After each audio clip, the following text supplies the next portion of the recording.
What's it feel like growing up in China as someone not ethnically Chinese? People would still ask questions like, oh, why do you speak Chinese like that? I'm like, well, I immigrated here. But they will still ask some questions like, do you know how to use chopsticks? Do you eat rice at home? And can you read Chinese? And I'm like, I just told you I immigrated here because it's so rare. Yeah. So how is dating like for you in China? Chinese men are the most stressed men in the world because they don't only have to think about their work, they have to think about their partner, their wife, their girlfriend. Think about their parents, making their parents happy. They will tend to be very family oriented. I think almost all Chinese men, you can say that this is a common trait. They will have the feeling that I need to take care of my family, I need to take care of my parents, I need to take care of my partner. I think this is a very common trait. This is Alysa, half Polish, half American. Her family immigrated to China in 1999 and she grew up in Guangzhou with her 3 siblings. Why did her family choose to move to China and what was the best part of growing up there? In this video, we will dive into Alysa's experience with Chinese culture, her favorite cities in China, and what dating is like as a third cultural adult living in China. She's also a content creator who's sharing China to the world. Personally, I have highly respect for her work, so make sure you also check out her own channel. Now let's get started. Finally have the pleasure to meet you, Qi. Happy to meet you too. I've been following your channel for years. Oh, really? Yeah. Really? For 1 year actually, not years. So I'm really big fan of your participating in the documentary film 我住. And that's actually how I got inspired from doing contents about China. Oh, yay! Like the reason people live in different cities and what are their stories about. So I kind of get into that and I get into interviews. So we have a very special guest today. Her name is Qi. And can you introduce yourself to the audience? Okay, English or Chinese? Let's do English first. Okay. Hello everyone, my name is Alysa. I'm a half Polish American who grew up here in Guangzhou, China. Hello， 大家好，我是齐诗文。我是波兰美国混血，然后我是在广州这边长大的，然后在这边已经生活了25年了。就是你几岁在中国长大的？就4岁了，就是从99年到现在。你有问过你家里人为什么当时会从美国搬过来中国吗？其实我刚好准备发布一个视频，就是专门讨论这个问题。这个就是因为我爸爸的工作原因，决定99年来到中国了。就是那个时候就没有什么人搬到广州，尤其是广州。但是现在就是很多了，然后那个时候就是真的很少了。然后当时就是我父母的家人也是觉得这个决定有点疯狂，就是你们去中国去干嘛？然后那个时候的广州跟现在的广州也完全不一样。当时99年，中国还是刚开始改革开放，都挺穷的。我觉得搬过来中国有点疯狂。那个时候就是你在路边就是看到那个街边是土的，就是它不像现在就是那些大的那些马路，它都是土的，都是那种 dirt road，然后跟现在就很不一样。然后那个时候你还可以听到在街上就是有人被抢东西了，小偷啊什么的，就没有现在那么安全那么方便。对，我家里人说以前路上你会看到人打架，现在不会了。现在就不会了，现在就完全不一样。So let's do some English questions. Okay. What was your first impression when you moved to China? Well, I was super young back then, so it's kind of hard for me to describe what that was like. It was a little bit overwhelming at times because we're a family of 4. And all 4 of us kids, if we would go out on the street, people would have a lot to say, a lot to comment, or they would touch our face and touch our hair. And they would be when they saw us walking past, they would be do, re, mi, fa. They would count us like this, do, re, mi, fa, so. And people would want to take pictures with us and things like that. So it was a little bit overwhelming. But then things slowly changed. But then also because I've been in Guangzhou since I was a little kid, it's different from people who have come here as an adult or as a teenager, then they'll be have something to compare it to. But because I never really lived in the States and I never really lived anywhere outside of China, I didn't have anything to compare it to, So to me, it was just normal life. It was just this is just my life. And I didn't think too much about it. When did you figure out you are actually not Asian? When did you figure it out? I think when I'm trying to make friends with people, and then I realized that even even if I speak Chinese, or even though we're both human, but they will have a lot of comments oh, is your hair color naturally this color? Are your eyes this color? They will ask a lot of these kinds of questions, and they kind of, I know that they're just curious, but it kind of, made you feel拉那个距离感. It was you feel more farther away from someone instead of like, oh, we're just, people, we're just like the same. Yeah, I think that for most of my childhood and growing up, I tried to fit in. I really wanted to fit in, but it was not that easy. I definitely tried to be for a long time, but I think that your skin color will just betray you, and the way that you look will betray you, because when you live in a country like this where everyone is like the same race, it's not like the US or the UK or like France, more like immigrant countries, then this is just something that will happen. Did you went to public school? Actually, I didn't. I didn't go to public school. And I went to, it was an all English schooling until I got to university. And then for university, I decided that I wanted to study Chinese language and culture. Because I was like, I feel like there's still so much more that I want to learn and so much more that I want to gain from this experience. And I want to have something to show for myself. So I want to study Chinese language and culture. Yeah, so then I did my bachelor's in that. So I have very typical questions. What's it feel like growing up in China as someone not ethnically Chinese? I feel like I've been talking about this so much these days. I'm like, I don't even know where to start with this. I think people would still ask questions like maybe I would tell them like, oh, I immigrated to China as a little kid. Like I've immigrated here, and that's why. Because they'll be like, oh, why do you speak Chinese like that? I'm like, well, I immigrated here, so just like you can basically consider me as a Chinese person. But they will still ask some questions like, do you know how to use chopsticks? Do you eat rice at home? And can you read Chinese? And I'm like, I just told you I immigrated here, because it's so rare. Like when you see Asian people in the States and they're speaking English fluently, no one is like, oh my God, your English is so amazing. And no one is like, do you eat like any like Western food at home? Like nobody asks those questions because it's so common. But here it's just a lot less common. So I think for me, the moment where I really realized that I cannot actually be Asian was when, because I usually go to a lot of little towns, little towns, and like little villages, and I'm like talking with the locals and things like that. And they will ask me those questions, or they will treat me like really, really well, because they'll be like, oh, you're the foreigner, you're the guest from a foreign land, and they will treat me better than the other people that I'm with. Wow. And then I would feel kind of like uncomfortable about that. Like we're all the same, we're all equal. And even if I'm sitting with them, I understand their culture. Like I make a toast, and like I know how to make a toast in Chinese and how to like respect, like give that kind of etiquette, that kind of respect. But then they'll still treat me like I'm a foreigner, like I'm an outsider. And I was like, and so from that experience, then going to Poland, where my mom is from, and I went to a tiny little town, and then I walked into the cafe, and as I was in the cafe, everyone treats me like I'm one of them, even though I don't speak Polish and I don't like really understand the Polish culture. And I was like, maybe I should go learn some Polish. Like maybe I should actually get good at Polish, because Chinese, no matter how good I get at Chinese, I'm still viewed as like, oh, welcome to China, this kind of thing. So I'm like, maybe I should actually connect with my roots from my mother country. So you actually feel more foreign in Poland rather than in China? Yes, I felt very foreign in Poland, or if I go somewhere like the States, like maybe there's some things about the culture that I don't really know, and then I want to tell them like, I'm a foreigner, like don't treat me like I'm a tourist, don't treat me like a local, because I don't know, like I'm sorry. Or if I was in Poland and I would like go to a cafe and I would like speak English to them, and I'm like, can I order? And they look at me like, they're like, why are you pretending like you don't speak our language? You're speaking English, so you think you're better than us? And I was like, I'm sorry, I don't speak Polish. I feel like maybe that's how other Asian foreigners get treated in China. I think so, because recently I went on a trip with my friend from San Francisco and his mom. And so we went on a trip together, and everyone was speaking to his mom and to him in Chinese, and then I'm translating for them because they didn't understand, because they look Asian. And then they were like, why is the white girl speaking Chinese and they are not? But it's kind of sad, because at the end of the day, they will always be more Chinese than me, because they look Chinese. So even if my language is better, my understanding of culture is better, they will still be more treated as Chinese than me. Yeah, no one really get to know you until they have a conversation with you. Yeah. What's the best part about growing up in China? Even after being in China for 25 years, I feel like there's still so much more that I want to learn, that I want to explore. I feel like some people, after they've been in China for 5 years, they're like, maybe the first year in China, they're like, oh wow, this is like crazy, this is like so overwhelming, there's so much going on. Then after 3 years to 5 years, they're like, okay, I actually know everything going on here. I start to understand. And then after 10 plus years, they realize I don't know anything. I know shit about this country, and I need to learn more.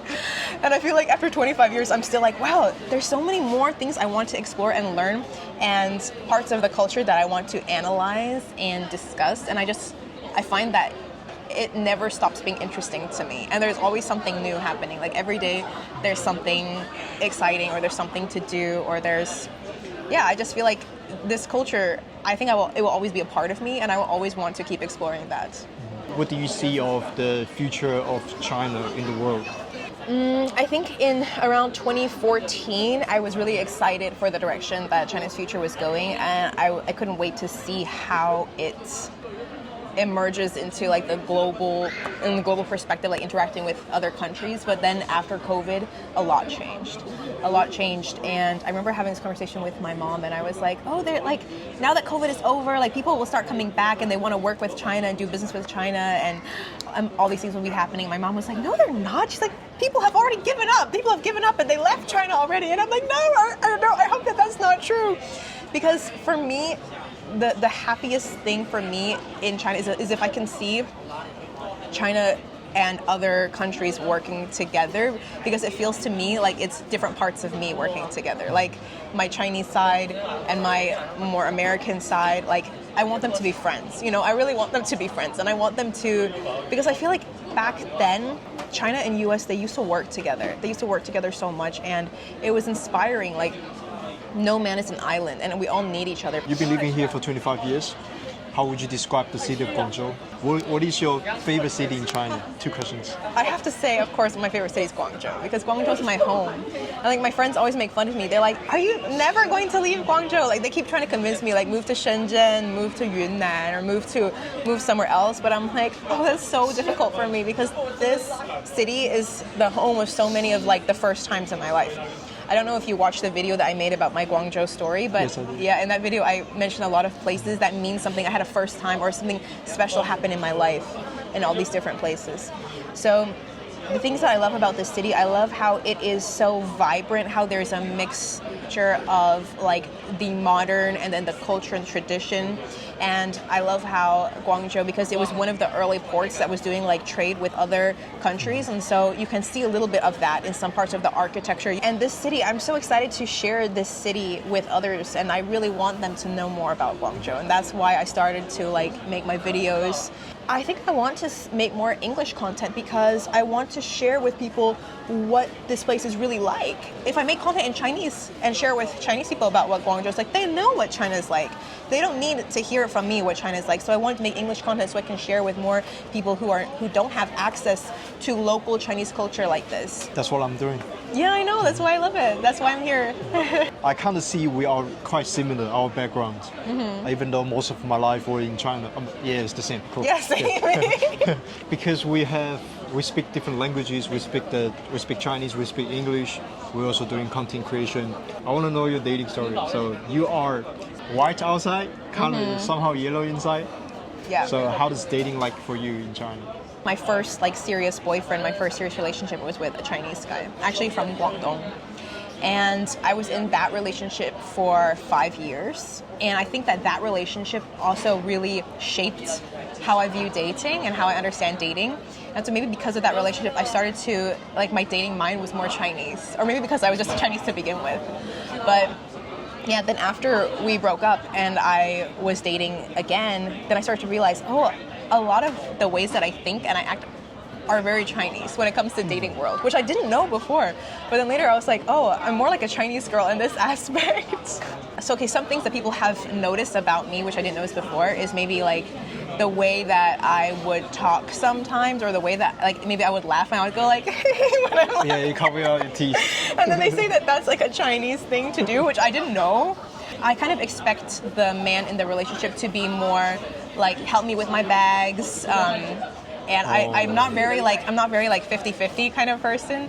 I'm not very like I like for him to like take care of me and help me out with things. Do Chinese men usually good at that, taking care of women? I think usually they are. I think usually they are. You think so? I think usually they are, yes. And they're very like protective. And at least from my experience. And so those are some things that I only noticed later. But yeah, some things that I didn't notice until I started dating people who are not Chinese. And then they would tell me that they noticed these things.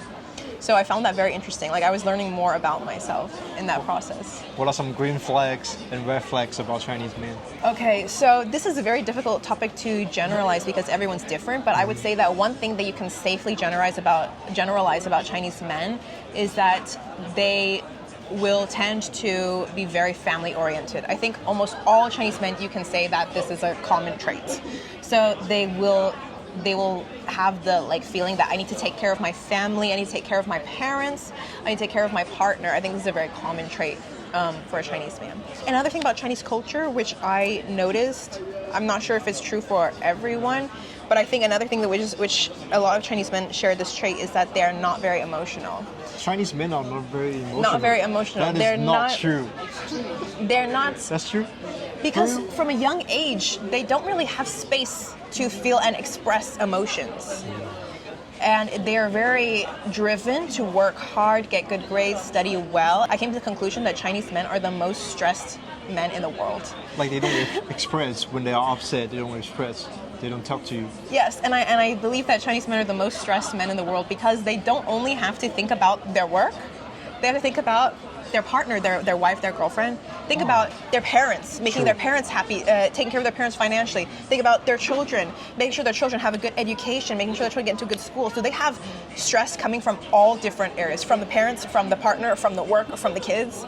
Like I think that Chinese men are the most stressed men in the world, is my opinion. I don't know, maybe Agreed. it could be wrong. Agreed. Okay, I wasn't thinking about that. Yeah, because most other cultures, it's like once you get married, you kind of have your own space, your own bubble. It's like we are a new unit starting a new family. And most other cultures have a more stable work-life balance. But China's work culture tends to be more hustle culture, more like intense, more work hard, more competitive. True. So because of China's work culture, because of the fact that sons are expected to take care of the parents, these are some reasons why I think that they're the most stressed men in the world.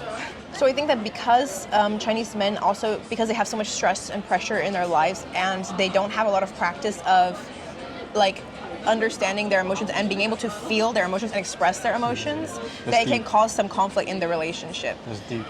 Yeah, so I think that an important flag to look for is that he is open-minded and willing to maybe, like he has the patience to be able to learn about his emotions and express his emotions so that they can grow the relationship in a healthy way. That's interesting. There's something I knew I never heard. Yeah. Something I never heard before. Wow. So you think Chinese men are emotional? Aren't. Oh, aren't. Yeah, I thought at first you said they are emotional. Yeah, because I just simply think about me. Myself is emotional. But you're also not a typical Chinese Yeah, man. true. I forgot about that. I forgot about that. Yeah. Yeah, Yeah. look at especially look at American culture, European culture. Like people are like crying all the time. They're like, "I love you!" Like they just meet someone, they're like, "I love you! You're the best!" And they're like, their emotions are everywhere. Sometimes not in the best way. And then China is kind of opposite of that. Like for example, when your mom expresses love to you, when you see your parents express love, have you ever seen your parents kiss? No. Yeah. Never. When your mom expresses love to you, when your dad expresses love to you, do they say "I love you"? No. Yeah, no. And Yeah, then another true. thing that when your mom expresses love to you, what will she do? Maybe she will bring you some fruits, cook a meal for you. She cooked for me. She helped me clean my room. Yeah, they express love like this. So they're not very expressive and not very emotional. Yeah, she asked you that, hey, eat this. The chicken is good. Eat that goose. After breaking up with my ex and then dating other people, like if I was dating someone and then they would call me on the phone after the conversation, they would be like, "I love you, bye," and I would never say "I love you." I'm like, "Oh, we say "I love you"? I didn't have that habit. Wow, you don't say that. Because my ex, we wouldn't do that. Like we wouldn't do that, and yeah. So they're much more. I think that Chinese are just not that expressive. I have a final question. What would be your one piece of advice for people who want to visit or who want to live in China? Just in general, whatever comes into your mind. I would say to bring an open mind and don't expect to understand everything because there will be a lot. The longer you stay here, the more effort you put into it, the more you will learn about this city and the more you'll appreciate the city. It will be such an adventure, but you have to be ready for that adventure. Okay. Thank you so much. Thank you so much. Thank you for the interview. I'm so happy finally get to meet you. Yeah, for real. I'm glad to meet you too because I think we started talking like 2024, 2023 maybe? I don't remember. I don't know. I showed you DMs before, and before I was doing social media, and after, I think you followed me on Xiaohongshu, and I was really happy. You're the first content creator following me back. Oh, because I saw potential. I was like, oh, he's going places. Alright, thank you guys for watching the video. I hope the video was helpful for you. Myself have relocated myself in different countries, different cities for the past 10 years. I felt like the most important part is do it, and everyone would have different journeys. But if you're overthinking about it, nothing will happen. So if you're watching this video, I think chances are high that you are thinking about relocating to China or travel to China. Why not give it a try? I mean, China has visa-free policies for many countries up to 7 days, and the flight ticket isn't expensive at all. So why not pay yourself a journey, come and join China? Again, thanks for watching, and if you have questions, feel free to drop in the comments, and I'll see you guys in the next video. Bye bye.